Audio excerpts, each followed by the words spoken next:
ജാർഖണ്ഡ് ജില്ലയിലെ റായ്ദി ബ്ലോക്കിലെ ഗുംല ഗ്രാമം. സ്വാതന്ത്ര്യം കിട്ടി 2014 വരെ ഈ ഗ്രാമത്തിലോ പരിസര ഗ്രാമങ്ങളിലോ ഒരു മൊബൈൽ ടവർ സ്ഥാപിക്കപ്പെട്ടിട്ടില്ലായിരുന്നു. എന്തിനേറെ പറയുന്നു, ഒരു സാധാരണ നിർമ്മാണ പ്രവർത്തനത്തിന് പോലും പുറത്തുനിന്നും ആളുകൾ ഇവിടെ എത്തുക ദുഷ്കരമായിരുന്നു. വികസന പദ്ധതികളെക്കുറിച്ച് വിവരങ്ങളൊന്നുമില്ല. പോലീസിനും CRPF വാഹന വ്യൂഹങ്ങൾക്കും നേരെയുള്ള ആക്രമണങ്ങളെക്കുറിച്ചുള്ള റിപ്പോർട്ടുകൾ സാധാരണമായിരുന്നു. ഗുംല ഗ്രാമം പോലെ രാജ്യത്തെ 10 സംസ്ഥാനങ്ങളിൽ നിന്നുള്ള 100ഓളം ജില്ലകൾ നക്സലിസത്തിന്റെ ഗുരുതരമായ പ്രശ്നം നേരിടുന്നുണ്ടായിരുന്നു. എന്നാൽ 2014 ഓഗസ്റ്റിന് ശേഷം ഈ പ്രദേശത്തിന്റെ മുഴുവൻ ചിത്രവും മാറ്റിമറിച്ച ഒരു കാര്യം സംഭവിച്ചു. ഡിജിറ്റൽ ഇന്ത്യയുടെ പ്രോജക്റ്റ് ആയിരുന്നു അത്. ദുർഘടമായ പ്രദേശങ്ങളിൽ മൊബൈൽ ടവറുകൾ സ്ഥാപിക്കുന്ന ലോകത്തിലെ ഏറ്റവും വലിയ പദ്ധതിയായിരുന്നു അത്. ഈ ടവറുകൾ പൂർണ്ണമായും ഗ്രീൻ ടെക്നോളജി അടിസ്ഥാനമാക്കിയാണ് സ്ഥാപിച്ചിരിക്കുന്നത്. പൂർണ്ണമായും സൗരോർജ്ജത്തിൽ പ്രവർത്തിക്കുന്ന ഈ ടെലികോം ടവറുകൾ വൈദ്യുതി വിതരണമില്ലാതെ 7 ദിവസം തുടർച്ചയായി പ്രവർത്തിക്കാനും കഴിയും. മൊബൈലിന്റെ വരവ് ഇവിടുത്തെ പ്രദേശവാസികളുടെ ജീവിതത്തിൽ പ്രത്യക്ഷത്തിൽ തന്നെ വലിയ ഗുണപരമായ സ്വാധീനം ചെലുത്തി.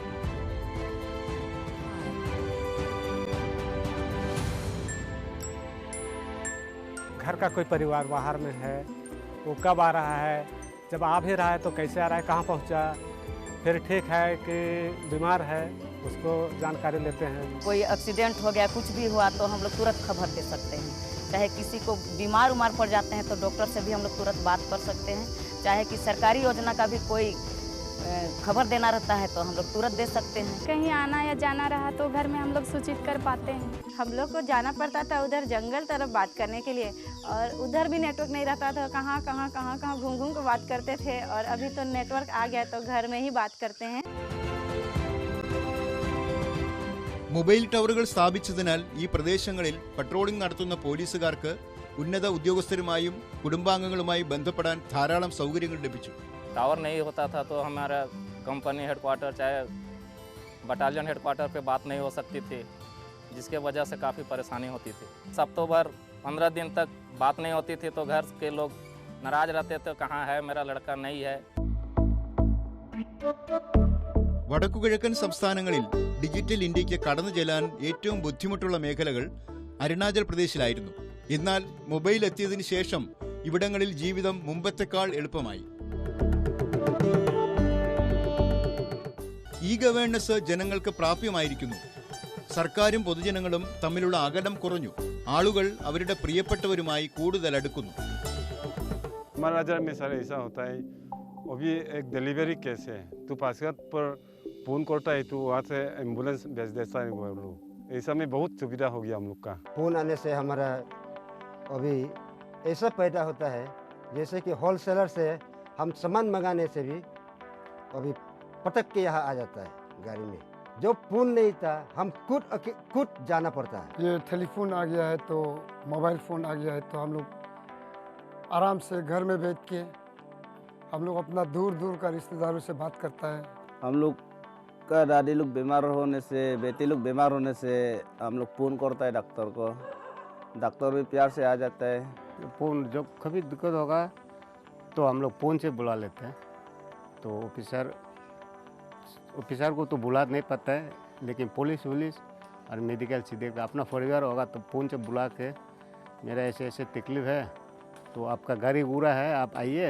हमारा तो गाड़ी घोड़ा नहीं है, आप लेके मेडिकल पहुंचा दीजिए. इसी में काम करते हैं.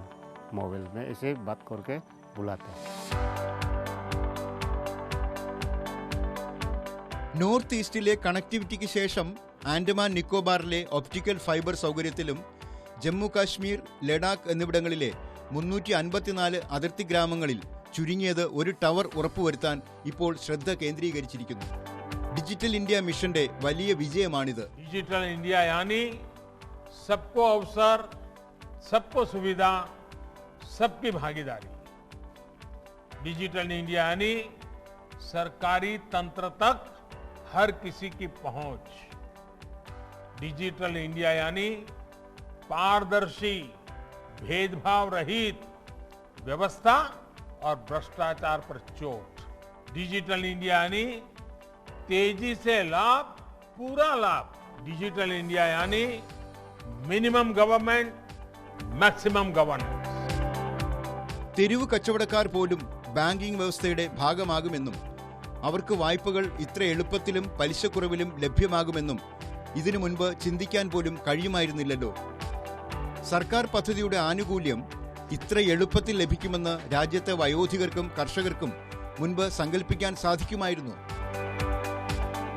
തങ്ങളുടെ ജീവിതം ഇത്ര ആയാസരഹിതമാകുമെന്ന് രാജ്യത്തെ യുവാക്കൾക്ക് പണ്ട് സങ്കല്പിക്കുക പോലും സാധ്യമായിരുന്നില്ല.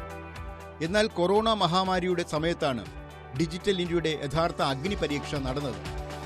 सरकार ने जो भी डिजिटलाइजेशन का आह्वान किया है उससे मैं काफ़ी प्रेरित होकर सभी जगह पे डिजिटलाइजेशन का उपयोग कर रहा हूँ. जैसे कि हमें कोई पेट्रोल में बिल भरना हो या फिर कोई शॉपिंग करनी हो या रेस्टोरेंट में खाना खाने जाना हो, तो इससे सब हमें आसानी से हम कर सकते हैं. बैंक के सभी कार्यवाही कामगिरी मैं अपने बैंक के मैं मोबाइल के माध्यम से करता हूँ, जिसमें मनी ट्रांजैक्शन हो या कोई भी लेन देन का रिकॉर्ड देखना हो, वो सभी आसानी से हो रहा है. मैं बहुत थैंकफुल हूँ नरेंद्र मोदी जी को, बिकॉज ऑफ जब से वो डिजिटल क्रांति लाए हैं हमारे देश में, हमारी लाइफ बहुत इजी हो गई है. बिकॉज ऑफ अभी क्या है कि आपको जो भी कुछ चाहिए आपको जस्ट ऑनलाइन ऑर्डर करना है, आपके घर पे पहुँच जाएगा. एम्प्लॉय जो है वो वर्क फ्रॉम होम कर सकते हैं, उसका पैसा उसके सीधा उसके बैंक अकाउंट में ही जाता है. और देखने जाए तो ये जब से ये ऑनलाइन ट्रांजैक्शन के ऐप आए तब से फिजिकली जो मनी जो लोग रखते थे पहले वो अभी रखते नहीं है. कोरोना की परिस्थिति थी, कॉलेज कैंपस बंद थे, लेकिन ये डिजिटल इंडिया के कारण और जो ये विकास हुआ है उसके कारण हम ऑनलाइन घर बैठ के पढ़ सकते हैं. अब आप देख सकते हैं कि सारी एडमिशन प्रक्रिया ऑनलाइन हो गई है, जिससे हमें बार बार कॉलेज कैंपस नहीं आना पड़ता है. डिजिटल इंडिया से तुरंत इन्फॉर्मेशन कलेक्ट करनी तो मिल सकती है, या कि मैं एक बिजनेसमैन हूँ तो मेरी बात करूँगा आपको कि जबकि कुछ फाइल रहती है हमारी और गवर्नमेंट में कुछ अर्जी की हो हमारी, तो देखनी है तो तुरंत हम ट्रैक कर सकते हैं कहाँ तक वो पहुँचा हुआ है, हमारी मैटर कहाँ तक पहुँची और कहाँ से हमको रिप्लाई मिलने वाला है. और डिजिटल से पूरा डॉक्यूमेंटेशन भी हम डिजी लॉकर या फिर अलग अलग एप्लीकेशन के माध्यम से हम स्टोर भी कर सकते हैं. We can say that at micro level families have become digital by default. And India government understood the need at right time and helped the nation a lot. They made everything available on your fingertips, right from groceries to vaccine. We just use our mobile phone and that's it. Order or register or get the things online. It has made our life really easier than before. Digital India movement basically digital क्रांति जो आ गई है India में, it's more than 6 years now. हमारे prime minister Narendra Modi ji का जो initiative था, it is working very well. And अगर आप देखोगे everything is going digital and technical in India. बहुत ही ज़्यादा एडवांसमेंट हो गया है एंड ये रिवॉल्यूशन ग्रोथ जो आया है it's a very quick spurt. इतना अनएक्सपेक्टेड था और बहुत ही ज़्यादा एडवांटेजेस हो गए ये चीज़ होने की वजह से. अगर हम देखें कि हर चीज़ की गति और स्पीड जो है बहुत ज़्यादा बढ़ चुकी है.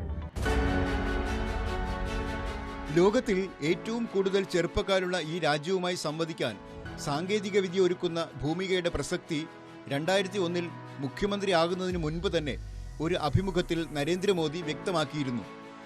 ഇന്റർനെറ്റും പുതിയ സാങ്കേതിക വിദ്യയുമായി ബന്ധപ്പെടാനും അദ്ദേഹം അതീവ താല്പര്യം കാണിച്ചിരുന്നു. संघ के संस्कार का हो या कुछ प्रेरणा का हो अपने अधिकारियों की, जिसके कारण कुछ न कुछ अपना विकास करने में लगे रहे. जब ये शास्त्र मेरे सामने आया तो मैं उसका पोटेंशियल समझ गया. कंप्यूटर, इंटरनेट, इंफॉर्मेशन टेक्नोलॉजी, और फिर तो उसमें मन इतना लग गया कि कभी रात को देर तक मैं इंटरनेट पर खोया रहता हूँ. बहुत सी सारी दुनिया की चीज़ों पर बुक शॉप में चला जाता हूँ. ഇന്ന് ലോകമെമ്പാടുമുള്ള ചർച്ചാ കേന്ദ്രമായ ഡിജിറ്റൽ ഇന്ത്യയുടെ ചിത്രം 20 വർഷം മുമ്പ് അദ്ദേഹത്തിന്റെ രാഷ്ട്രീയ ജീവിതത്തിൽ ആരംഭിച്ചു എന്ന് പറയാം. 2001 ഭുജിലും കച്ചിലും ഉണ്ടായ ഭൂകമ്പത്തിന്റെ പ്രയാസകരമായ കാലഘട്ടത്തിൽ മുഴുവൻ ആശയവിനിമയ സംവിധാനവും നിശ്ചലമായി. ഭുജിന് ഗാന്ധിനഗറുമായി ബന്ധപ്പെടാൻ കഴിഞ്ഞില്ല. ആ പ്രയാസകരമായ സമയങ്ങളിൽ ആശയവിനിമയ സേവനങ്ങൾ ആളുകൾക്ക് എത്രമാത്രം ആവശ്യമായിരുന്നുവെന്ന് ഒരു മുഖ്യമന്ത്രി എന്ന നിലയിൽ നരേന്ദ്രമോദിക്ക് നല്ല ധാരണയുണ്ടായിരുന്നു. शायद औरों के लिए बात छोटी होगी, मैं नहीं जानता हूं मीडिया के लिए बात का कितना महत्व है, लेकिन एक छोटी छोटी घटनाएं हमें नई जिंदगी देती हैं, नई ताकत देती हैं.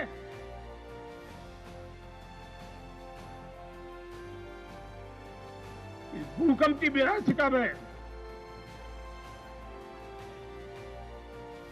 मौत की चादर ओढ़ करके सोए लोग हमने देखे हैं, हमने विनाश देखा है, लेकिन आपके आशीर्वाद से आपने हमारा हौसला बुलंद किया। इस संकट की बेला से बाहर आ गए। मैं कच्छ की धरती को नमन करता हूं, मैं कच्छ के खमीर को प्रणाम करता हूं, जिन्होंने इस संकट के समय इतना धैर्य रखा। ഈ ബുദ്ധിമുട്ടിൽ നിന്ന് കരകയറിയതിനു ശേഷം സംസ്ഥാനത്തുടനീളം ഡിജിറ്റൽ സേവനങ്ങളിൽ വളരെയധികം ശ്രദ്ധ കേന്ദ്രീകരിക്കപ്പെട്ടു. അത് ലോകമെമ്പാടും ചർച്ചാ വിഷയമായി മാറി. ഭൂരേഖകൾക്കായുള്ള ഈ ധാര, പൗരസേവനങ്ങൾക്കുള്ള ഈ ഗ്രാം, ഈ മുനിസിപ്പാലിറ്റി, ഒണ്ടേ ഗവേണൻസ് എന്നിവ പോലുള്ള നിരവധി സൗകര്യങ്ങൾ വലിയ അഭിപ്രായങ്ങൾ നേടി. ഒരു ജനനേതാവെന്ന നിലയിൽ തെരഞ്ഞെടുപ്പിൽ സാങ്കേതിക വിദ്യയുടെ നൂതന ഉപയോഗത്തിന്റെ ക്രെഡിറ്റും നരേന്ദ്രമോദിക്കാണ്. ट्रेडिशन, टूरिज्म, ट्रेड, टेक्नोलॉजी, ये 5 T ऐसे हैं जिसके भरोसे हम ब्रांड इंडिया को लेकर के विश्व को एक बाजार बनाने की ताकत खड़ी कर सकते हैं। मित्रों, भारत उत्पादन करे, दुनिया खरीद करे, लेकिन इसके लिए हमने टेक्नोलॉजी में अपग्रेडेशन करना होगा, हमारी टैलेंट का भरपूर उपयोग करना होगा। 2014 തെരഞ്ഞെടുപ്പിൽ 3D ഹോളോഗ്രാഫിക് ചിത്രങ്ങൾ ഉപയോഗിച്ച് മോദി ഒരേ സമയം നിരവധി വെർച്വൽ റാലികളിലൂടെ പൊതുജനങ്ങളുമായി സംവദിച്ചു. സോഷ്യൽ മീഡിയയുടെ അതിശയകരമായ ഉപയോഗം മൂലം തെരഞ്ഞെടുപ്പിന്റെ ചരിത്രത്തിൽ ഇന്നുവരെ ഉണ്ടാകാത്ത വിധം യുവ മനസ്സുകളിൽ BJP ഇടം പിടിച്ചു.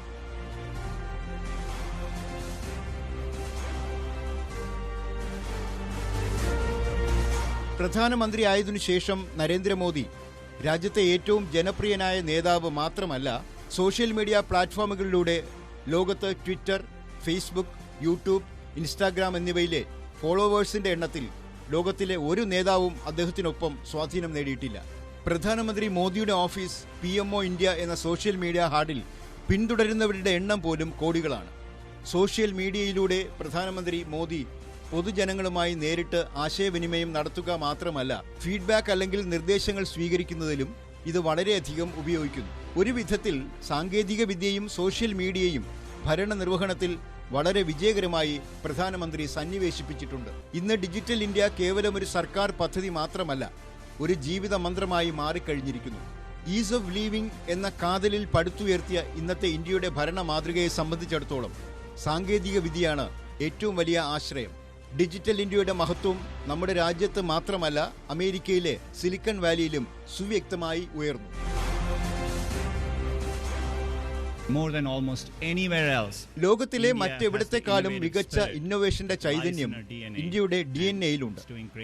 ആളുകൾ അത് വളരെയധികം ഉപയോഗിക്കും.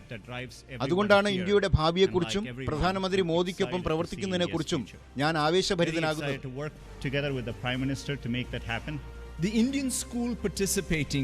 ആന്ധ്രാപ്രദേശിലെ ശ്രീകാകുളം ജില്ലയിൽ ഒരു ചെറിയ ഗ്രാമമുണ്ട്. അവിടെ മൈക്രോസോഫ്റ്റിന്റെ സാങ്കേതിക വിദ്യ ഉപയോഗിച്ച് ഒരു സ്കൂൾ നൈറോബിയിലെ മറ്റൊരു സ്കൂളുമായി സ്കൈപ്പിൽ ചേർന്ന് പഠിക്കുന്നു. ഞങ്ങൾ വാരണാസിയിൽ ഒരു പൈലറ്റ് ചെയ്യാൻ പോകുന്നു. ഇന്ത്യയിലെ 500 ജില്ലകളിൽ കുറഞ്ഞ ചെലവിൽ ബ്രോഡ്ബാൻഡ് സേവനത്തിന്റെ സാങ്കേതിക വിദ്യയിൽ സഹകരിക്കാൻ ഞങ്ങൾ ആഗ്രഹിക്കുന്നു. We are now working to pilot the same in Varanasi. And our plan is to partner with the government of India, the state governments, the telecommunications company and the local ISPs to take this technology to 500,000 villages in India. When you look at Prime Minister Modi's vision, digital India, skill India, make in India എന്നീ പ്രോഗ്രാമുകൾക്ക് 10 ലക്ഷം തൊഴിലവസരങ്ങൾ എല്ലാ വർഷവുമല്ല, എല്ലാ മാസവും സൃഷ്ടിക്കാൻ കഴിയും. 100 smart സിറ്റികളെയും 2,40,000 ഗ്രാമങ്ങളെയും ബന്ധിപ്പിക്കുവാൻ ശക്തമായ നേതൃത്വമില്ലാതെ സാധ്യമല്ല. not a million jobs a year, but a million jobs new incremental a month. Think about how this gives you the vehicle with digital manufacturing that would not have been there before to make in India. 100 smart cities, 240,000 villages. Your vision, I believe, will happen. It takes a country and a leader that has the courage to do that. Digital ഇന്ത്യയുടെ കീഴിൽ കേന്ദ്ര സർക്കാരിന്റെ വിവിധ പദ്ധതികളിൽ അഴിമതിയെ തുടച്ചു നീക്കാൻ സാങ്കേതിക വിദ്യയുമായി നേരിട്ട് ബന്ധിപ്പിച്ചിരിക്കുന്നു. ഉദാഹരണത്തിന് കർഷകർക്ക് അവരുടെ അക്കൗണ്ടുകളിൽ നേരിട്ട് പണം ലഭിക്കുന്നു. MNREGA ഗുണഭോക്താക്കൾക്ക് ഇനി കൈമടക്ക് നൽകേണ്ടതില്ല.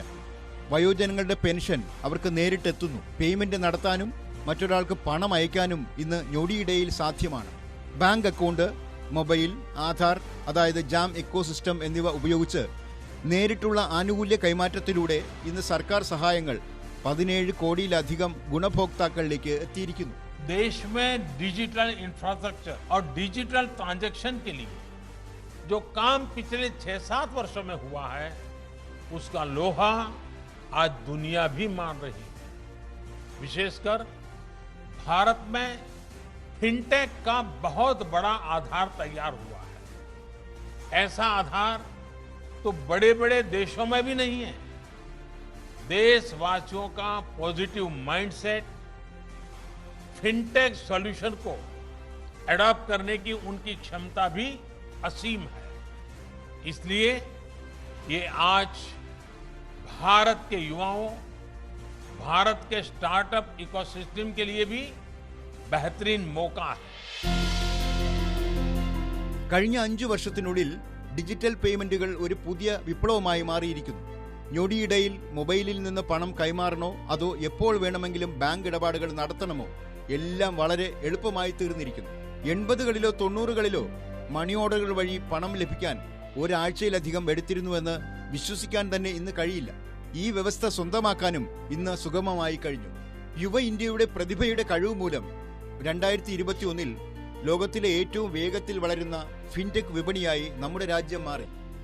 ഇന്ന് രാജ്യത്ത് 2100-ലധികം ഫിൻടെക് കമ്പനികൾ പ്രവർത്തിക്കുന്നു. മൊത്തം വിപണി $31 ബില്യൺ മുകളിലാണ്. 2025 ആകുമ്പോഴേക്കും 22% വാർഷിക വളർച്ചാ നിരക്കോടെ ഫിൻടെക് വിപണി $84 ബില്യൺ എത്തുമെന്ന് പ്രതീക്ഷിക്കുന്നു. 2016 മുതൽ ഈ മേഖലയിലെ ഇന്ത്യൻ കമ്പനികളിൽ $10 ബില്യൺ നിക്ഷേപിക്കപ്പെട്ട് കഴിഞ്ഞു. 2010-ൽ RTGS, ECS കാർഡുകൾ, MICR ക്ലിയറിംഗ്, നെഫ്റ്റ് എന്നിവ മാത്രമായിരുന്നു പേയ്മെന്റ് വ്യവസ്ഥയിൽ ഉണ്ടായിരുന്നതെങ്കിൽ 2020 ആയപ്പോൾ ഈ വ്യവസ്ഥയിൽ RTGS, NEFT, NACH, IMPS, UPI, NETC, BBPS, RuPay കാർഡുകൾ, PPI എന്നിങ്ങനെ നിരവധി സംവിധാനങ്ങൾ ചേർന്ന ഇക്കോസിസ്റ്റം പ്രവർത്തിക്കുന്നു. 2010 മുൻപ് ചില്ലറ വ്യാപാര ഇടപാടുകളിൽ ഏതാണ്ട് 90% പേപ്പർ അധിഷ്ഠിത പേയ്മെന്റ് ആയിരുന്നു. ഇലക്ട്രോണിക് പേയ്മെന്റ് വിഹിതം കേവലം 10%.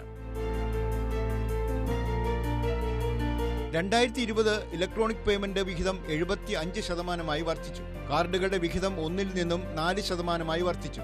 ഈ കുതിപ്പിന് പിന്നിൽ NPCI പോലുള്ള സ്ഥാപനങ്ങളുടെ പങ്ക് നിർണായകമായിരുന്നു. ബാങ്ക് അക്കൗണ്ട്, മൊബൈൽ, ആധാർ അതായത് ജാം ഇക്കോസിസ്റ്റം തുടങ്ങിയവ ഉപയോഗിച്ച് ഒരു സ്ഥലത്ത് നിന്ന് മറ്റൊരിടത്തേക്ക് പണം കൈമാറുന്നത് ഇന്ന് വളരെ അനായാസകരമായി മാറിയിരിക്കുന്നു. കൊറോണ കാലഘട്ടത്തിൽ ഓൺലൈൻ വിദ്യാഭ്യാസത്തിന്റെയും വീട്ടിലിരുന്ന് ജോലി ചെയ്യുന്നതിന്റെയും പ്രാധാന്യം എല്ലാവരും മനസ്സിലാക്കി. പുതിയ സംവിധാനത്തിൽ വിദ്യാർത്ഥികളും അധ്യാപകരും സ്വയം പൊരുത്തപ്പെട്ടു വരുന്നു. जिस दिन से वाईफाई लगाया ना उस दिन सारी समस्याएं हल हो गई हैं। पहले हम सुनते थे कि इसमें देखते क्या है, हमें यही नहीं पता था ये यूज होता, हम घबराते थे कि पता नहीं इसमें है क्या चीज़। बच्चे बड़ी मतलब खुशी से देखते हैं क्योंकि यहाँ लगा हुआ है, तो उसको एकदम मतलब देखते हैं ना तो उनकी जिज्ञासा बढ़ती है कि हम देख के ये पढ़ रहे हैं। पहले तो बहुत कम बच्चे आते थे, अब उसको देख देख के सब आते हैं। ഗുജറാത്തിലെ വിദ്യാഭ്യാസ മേഖലയിൽ ആശയവിനിമയ സാങ്കേതികവിദ്യ ഉപയോഗിക്കുന്നതിന് നരേന്ദ്രമോദി പണ്ട് തന്നെ അടിത്തറയിട്ടിരുന്നു. അതിന്റെ ഗുണഫലങ്ങൾ ഇന്ന് എല്ലാവരുടെയും മുന്നിലുണ്ട്. നരേന്ദ്രമോദിയുടെ ദീർഘവീക്ഷണത്തിന്റെ ഫലമായി ഇപ്പോൾ രാജ്യത്തെ 6 കോടി കുടുംബങ്ങളിൽ ഒരാളെയെങ്കിലും ഡിജിറ്റൽ സാക്ഷരതയുമായി ബന്ധിപ്പിക്കാൻ ആണ് ലക്ഷ്യമിടുന്നത്. दीक्षा पोर्टल बहुत ही उपयोगी है। हम तो 2018 से इसका इस्तेमाल कर रहे थे, लेकिन अभी पेंडेमिक में जब sir face to face classes नहीं हो पा रही हैं, उस वक्त दीक्षा पे 1,62,000 तरह तरह के जो कंटेंट्स हैं वो हमें बच्चों के साथ साझा करने में बहुत ज़्यादा आराम मिल रहा था, जिससे बच्चे इंटरैक्टिव फॉर्म में वीडियोस को देख करके, सबसे बड़ी बात सर ये है कि हम देश के किसी भी कोने में इसका इस्तेमाल कर सकते हैं। क्राफ्ट पेपर निकालते हैं सर, इसका सॉफ्ट कॉपी निकाल के फिर इसका हम लोग डिज़ाइन करते हैं।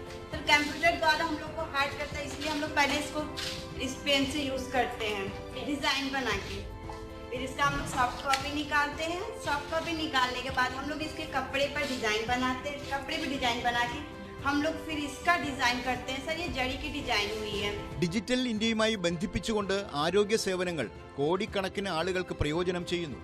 ഈ കൊറോണ കാലഘട്ടത്തിൽ ഇന്ത്യ തയ്യാറാക്കിയ ഡിജിറ്റൽ സൊല്യൂഷനുകൾ ഇന്ന് ലോകമെമ്പാടും ചർച്ച ചെയ്യപ്പെടുന്ന വിഷയമാണ്. ലോകത്തിലെ ഏറ്റവും വലിയ ഡിജിറ്റൽ കോണ്ടാക്ട് ട്രേസിംഗ് ആപ്പുകളിലൊന്നായ ആരോഗ്യ സേതു കൊറോണ വ്യാപനം തടയാൻ വളരെയധികം സഹായിച്ചിട്ടുണ്ട്. വാക്സിനേഷനുള്ള ഇന്ത്യയുടെ കോവിൻ പ്ലാറ്റ്ഫോമിൽ ഇന്ന് പല രാജ്യങ്ങളും താൽപര്യം കാണിക്കുന്നു. Our technology platform for COVID vaccination, the platform we call COVIN, is being prepared to be made open source. Soon, it will be available in any and all countries. A few days ago, we vaccinated about 9 million people in one day. They do not need to carry around fragile pieces of paper to prove anything. It is all available in digital format. But best of all, the software can be customized to any country as per their local requirements. ഒരു കാര്യം വ്യക്തമാണ്, digital India രാജ്യത്തിന്റെ സ്വാതന്ത്ര്യത്തിന്റെ പുതിയ അർത്ഥങ്ങൾ നൽകുന്ന ദൗത്യമായി മാറിയിരിക്കുന്നു. ആയിരക്കണക്കിന് സ്വപ്നങ്ങൾക്ക് പുതിയ ചിറകുകൾ നൽകി, സമ്പദ് വ്യവസ്ഥയ്ക്ക് പുതിയ കുതിപ്പ് പകർന്നു, ഒപ്പം ഈസ് ഓഫ് ലിവിങ്ങിന് പുതിയ നിർവചനവും നൽകി.